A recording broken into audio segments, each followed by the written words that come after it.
வணக்கம். தி நெல்லை டைம்ஸின் தினமொரு திருக்குறள். அருள் கருதி அன்புடைய ராதல், பொருள் கருதி பொச்சாப்பு பார்ப்பார் கணில். குறள் விளக்கம். அருளை பெரிதாக கருதி அன்புடையவராய் நடத்தல், பிறருடைய பொருளை கவர எண்ணி அவர் சேர்ந்திருக்கும் நிலையை பார்ப்பவரிடத்தில் இல்லை. தொடர்வது தி நெல்லை டைம்ஸின் இன்றைய முக்கிய செய்திகள். மாறியன வாழ்த்துக்களை பொழிந்த அனைவருக்கும் நன்றி, முதலமைச்சர் மு.க. ஸ்டாலின். அதிமுக கூட்டணியில் தேமுதிக சீட் பேரத்தில் நீடிக்கும் இழுபறி. அதிமுக தேர்தல் அறிக்கை 4 நாட்களில் வெளியாகும், நத்தம் விஸ்வநாதன். சென்னையில் குஷ்புவை களம் இறக்குகிறது பாரதிய ஜனதா. இனி விரிவான செய்திகளை பார்க்கலாம். மாறியன வாழ்த்துக்களை பொழிந்த அனைவருக்கும் நன்றி, முதலமைச்சர் மு.க. ஸ்டாலின். திமுக தலைவரும் முதலமைச்சருமான மு.க. ஸ்டாலின் தனது 71வது பிறந்த நாளை கொண்டாடினார். அவருக்கு பிரதமர் மோடி, அமைச்சர்கள், எம்பிக்கள், திமுகவின் முக்கிய நிர்வாகிகள், திரைப்பிரபலங்கள் என பலரும் வாழ்த்து தெரிவித்தனர். இந்நிலையில் தனது பிறந்த நாளுக்கு வாழ்த்து தெரிவித்த அனைவருக்கும் முதலமைச்சர் மு.க. ஸ்டாலின் நன்றி தெரிவித்துள்ளார். இது குறித்து முதலமைச்சர் மு.க. ஸ்டாலின் தனது எக்ஸ் பக்கத்தில் கூறியிருப்பதாவது: மாறியன வாழ்த்துக்களை பொழிந்த அனைவருக்கும் நன்றி. பேரன்பொழுக என்னை வாழ்த்த வந்த உடன்பிறப்புகளே, தலைமை தொண்டனாய் என்றும் உங்களுக்கு தொண்டாற்றுவதே நான் செய்யும் நன்றி என கடமையாற்றுவேன். இவ்வாறு அவர் குறிப்பிட்டுள்ளார். அதிமுக கூட்டணியில் தேமுதிக சீட் பேரத்தில் நீடிக்கும் இழுபறி. பாராளுமன்ற தேர்தல் தேதி விரைவில் அறிவிக்கப்பட உள்ளது. இதையொட்டி அரசியல் கட்சிகள் கூட்டணி மற்றும் தொகுதி பங்கீடு பேச்சுவார்த்தையில் தீவிரம் காட்டி வருகின்றன. அதிமுக சார்பில் பாமக மற்றும் தேமுதிக உள்ளிட்ட முக்கிய கட்சிகளுடன் கூட்டணி பேச்சுவார்த்தை நடந்து வருகிறது. ஆனால் கூட்டணி இன்னும் இறுதியாகவில்லை. இந்நிலையில் பாராளுமன்ற தேர்தல் கூட்டணி அமைப்பது குறித்து தேமுதிக பொதுச் செயலாளர் பிரேமலதாவுடன் அதிமுக நிர்வாகிகள் பேச்சுவார்த்தையில் ஈடுபட்டுள்ளனர். முன்னாள் அமைச்சர்கள் Thangamani, S P. Velumani, KP. Anbazhagan, Benjamin உள்ளிட்ட அதிமுகவின் முக்கிய நிர்வாகிகள் சாலி கிராமத்தில் உள்ள விஜயகாந்த் இல்லத்தில் பிரேமலதாவை சந்தித்து பேச்சுவார்த்தை நடத்தினர். முடிவில் பேச்சுவார்த்தைக்காக இருதரப்பிலும் குழு அமைக்கப்பட்டுள்ளது என தெரிவித்தனர். கடந்த பாராளுமன்ற தேர்தலில் 4 இடங்களில் தேமுதிக போட்டியிட்டது குறிப்பிடத்தக்கது. அதிமுக தேர்தல் அறிக்கை 4 நாட்களில் வெளியாகும், நத்தம் விஸ்வநாதன். சென்னை ராயப்பேட்டையில் உள்ள அதிமுக தலைமை அலுவலகத்தில் பாராளுமன்ற தேர்தல் அறிக்கை தயாரிப்பு குழுவின் தலைவர் நத்தம் விஸ்வநாதன் தலைமையில் ஆலோசனை கூட்டம் நடந்தது. இதில் முன்னாள் அமைச்சர்கள் பொன்னையன், ஆர்.பி. உதயகுமார், ப. வளர்மதி, செம்மலை, முன்னாள் துணை சபாநாயகர் பொள்ளாச்சி ஜெயராமன் மற்றும் நிர்வாகிகள் பலர் கலந்து கொண்டனர். பின்னர் நத்தம் விஸ்வநாதன் நிருபர்களிடம் கூறியதாவது: மக்களின் பிரச்சனைகளை எதிரொலிக்கும் வகையில் முழுமையாக ஆய்வு செய்து தேர்தல் அறிக்கையை தயாரிக்கும் பணியை தொடங்க உள்ளோம். தமிழக மக்களின் முக்கிய பிரச்சனைகள் அனைத்தும் தேர்தல் அறிக்கையில் இடம்பெறும். இன்னும் 4 நாட்களில் தேர்தல் அறிக்கையை வெளியிடுவோம். இவ்வாறு அவர் கூறினார். 5 லட்சம் குழந்தைகளுக்கு நாளை போலியோ சொட்டு மருந்து வழங்க ஏற்பாடு. தமிழக அரசு வெளியிட்டுள்ள அறிக்கையில் கூறியிருப்பதாவது: போலியோ சொட்டு மருந்து முகாம் நாளை ஞாயிற்றுக்கிழமை தமிழகம் முழுவதும் நடைபெறுகிறது. தமிழ்நாட்டில் உள்ள அரசு ஆரம்ப சுகாதார நிலையங்கள், அரசு மருத்துவமனைகள், அங்கன்வாடி மையங்கள், சத்துணவு மையங்கள், பள்ளிகள் மற்றும் முக்கிய இடங்கள் என மொத்தம் 43,051 மையங்களில் நடைபெறுகிறது. இம்மையங்களில் 57.84 லட்சம் குழந்தைகளுக்கு போலியோ சொட்டு மருந்து வழங்க இலக்கு நிர்ணயிக்கப்பட்டு அனைத்து ஏற்பாடுகளும் விரிவாக செய்யப்பட்டுள்ளன. யூனிசெஃப், உலக சுகாதார நிறுவனம் மற்றும் பன்னாட்டு ரோட்டரி சங்கங்கள் போலியோ முகாம் பணிகளுக்கு உறுதுணையாக உள்ளன.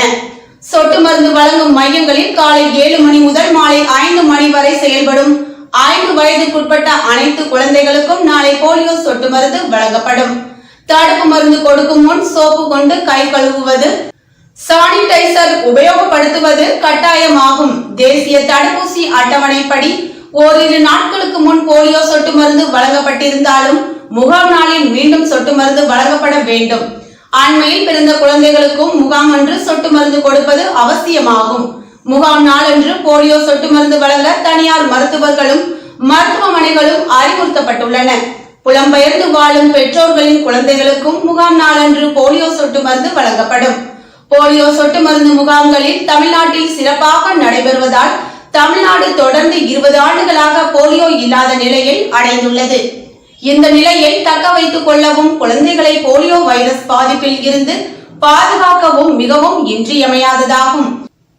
எனவே பெற்றோர்கள் இந்த அரிய வாய்ப்பினை பயன்படுத்தி தங்கள் குழந்தைகளுக்கு விடுபடாமல் போலியோ சொட்டு மருந்து வழங்கும்படி அன்புடன் கேட்டுக் கொள்ளப்படுகிறார்கள்.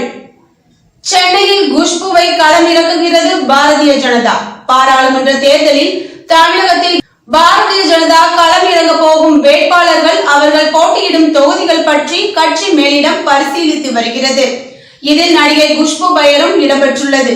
சென்னையில் அவரை களமிறக்க திட்டமிட்டுள்ளனர். தென் சென்னை அல்லது மத்திய சென்னை தொகுதியில் அவர் போட்டியிடுவார் என்று கூறப்படுகிறது. இது பற்றி குஷ்புவிடம் கேட்டபோது, எனக்கு எதுவும் தெரியாது, ஒவ்வொரு தேர்தலிலும் இப்படி பெயர் அடிபடுவது வழக்கமானதுதான், கட்சி என்ன சொல்கிறதோ அதை செய்வேன் என்றார். இந்த தேர்தல் நாடு சந்திக்கும் வித்தியாசமான தேர்தல். பிரதமர் யார் என்பதை முடிவு செய்து மக்கள் வாக்களிக்க போகும் தேர்தல். அடுத்ததாக காங்கிரஸை மக்கள் வீட்டுக்கு அனுப்பும் தேர்தல். 1967க்கு பிறகு மத்தியில் ஆட்சியில் இருந்தும் தமிழகத்தில் திமுக மற்றும் அதிமுக ஆகிய கட்சிகளில் தங்களுக்கு யார் சாதகமாக இருப்பார்களோ அவர்கள் மீது சவாரி செய்து பழக்கப்பட்டு விட்டது. போதைப் பொருள் பழக்கத்தில் தமிழகம் முதலிடத்திற்கு வந்துவிட்டது. ஆனால் அரசு போதையில் மயங்கி கிடக்கிறது. எனவே மத்திய அரசு தீவிர விசாரணை நடத்தி உண்மையை வெளிக்கொண்டு வர வேண்டும். சம்பந்தப்பட்ட அனைவர் மீதும் நடவடிக்கை எடுக்க வேண்டும். இவ்வாறு அவர் கூறினார். பிரதமர் மோடி மீண்டும் வாரணாசியில் போட்டி. முதற்கட்ட வேட்பாளர் பட்டியலை இறுதி செய்த பாரதிய ஜனதா. நாடாளுமன்ற தேர்தல் நெருங்கி வருகிறது. இதை எதிர்கொள்ள அரசியல் கட்சிகள் அதற்கு தயாராகி வருகின்றன. மத்தியில் ஆளும் பாரதிய ஜனதாவை பொறுத்தவரை எப்போதுமே மற்ற கட்சிகளுக்கு முன்னதாக வேட்பாளர்களை அறிவிப்பது வழக்கம். அந்த வகையில் வேட்பாளர்கள் பட்டியலை இறுதி செய்வது தொடர்பாக நேற்று முன்தினம் இரவு கட்சியின் மத்திய தேர்தல் பணிக்குழு கூடி ஆலோசனை நடத்தியது. இந்த கூட்டம் நேற்று அதிகாலை 4 மணி வரை சுமார் 5 மணி நேரம் நடைபெற்றது. டெல்லி தீனதயாள் உபாத்யாயா ரோட்டில் உள்ள கட்சியின் தலைமை அலுவலகத்தில் பிரதமர் மோடி தலைமையில் நடந்த இந்த ஆலோசனையில் கட்சியின் தேசிய தலைவர் JP நட்டா, அமித்ஷா, ராஜ்நாத் சிங் உள்ளிட்ட மத்திய மந்திரிகள், யோகி ஆதித்யநாத், மோகன் யாதவ், புவேந்திர சிங் பட்டேல், விஷ்ணு தியோசாய், புஷ்கரன் சிங் தாமி உள்ளிட்ட மாநில முதல் மந்திரிகள் மற்றும் கட்சியின் அமைப்பு பொதுச் செயலாளர்கள் PL சந்தோஷ் போன்றோர் கலந்து கொண்டனர். விடிய விடிய நடந்த ஆலோசனை கூட்டத்தில் தேர்தல் தொடர்பான பல்வேறு விஷயங்கள் ஆலோசிக்கப்பட்டன. குறிப்பாக பாரதிய ஜனதா ஆளும் மாநிலங்கள் சிறப்பு கவனத்தில் எடுத்துக் கொள்ளப்பட்டன. இந்த மாநிலங்களில் கூட்டணி கட்சிகள் ஏற்றுக்கொள்ளக்கூடிய தொகுதிகளை கட்சி தலைமை ஏற்கனவே முடிவு செய்து வைத்து இருந்தது. இதேபோல் பிற மாநிலங்களிலும் கூட்டணி கட்சியினர் ஏற்றுக்கொள்ளக்கூடிய பாரதிய ஜனதாவுக்கு வெற்றி வாய்ப்பு பிரகாசமாக உள்ள தொகுதிகள் தேர்வு செய்யப்பட்டு இருந்தன. இந்த தொகுதிகளில் யார் யாரை நிறுத்துவது என்பதை கூட்டத்தில் பங்கேற்ற தலைவர்கள் இறுதி செய்தனர். அதன்படி பிரதமர் மோடி மீண்டும் வாரணாசி தொகுதியில் போட்டியிடுவது என முடிவு செய்யப்பட்டுள்ளதாக கூறப்படுகிறது. இந்த தொகுதி கடந்த 2009ஆம் ஆண்டில் இருந்து தொடர்ந்து பாரதிய ஜனதா கைவசம் உள்ளது. பிரதமர் மோடி தொடர்ந்து 2 முறை இந்த தொகுதியில் வெற்றி பெற்றுள்ளார்.